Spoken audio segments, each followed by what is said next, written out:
రాజధాని భూ సమీకరణ పేరుతో సిఆర్డీఏ కమిషనర్ శ్రీకాంత్ అడ్డగోలుగా వ్యవహరిస్తున్నారని వైఎస్ఆర్సీపీ నేత తమ్మినేని సీతారాం ఆరోపించారు. ల్యాండ్ పూలింగ్లో చట్ట ఉల్లంఘనలకు పాల్పడుతున్నారని అన్నారు. ప్రజాభిప్రాయంతో పని లేకుండా భూమిని లాక్కుంటున్నారని మండిపడ్డారు. శ్రీకాకుళం పార్టీ కార్యాలయంలో మాట్లాడిన తమ్మినేని సిఆర్డీఏ కమిషనర్ తీరును కోర్టుకు, ప్రజలకు నివేదిస్తామని అన్నారు. ఎలాంటి బెదిరింపులకు లొంగబోమని హెచ్చరించారు Tammineni.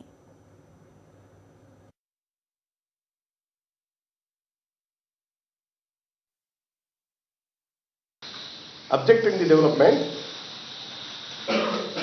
we are for pro-progressive of the state. మేము అభివృద్ధి నిరోధకులం కాదు, మేము అదే సమయంలో చెప్పాము. మీరు ఐఏఎస్ చదువుకున్నారు, చట్టాలను అమలు చేయాల్సినటువంటిది మీరే. ఒక బాధ్యత కలిగినటువంటి జిల్లా కలెక్టర్గా, ఒక బాధ్యత కలిగినటువంటి డిస్ట్రిక్ట్ మ్యాజిస్ట్రేట్గా మీరే చట్టాలని అమలు చేయాల్సినటువంటిది ఒక కార్పొరేట్ పారిశ్రామికవేత్తలకు కొమ్ము కాసి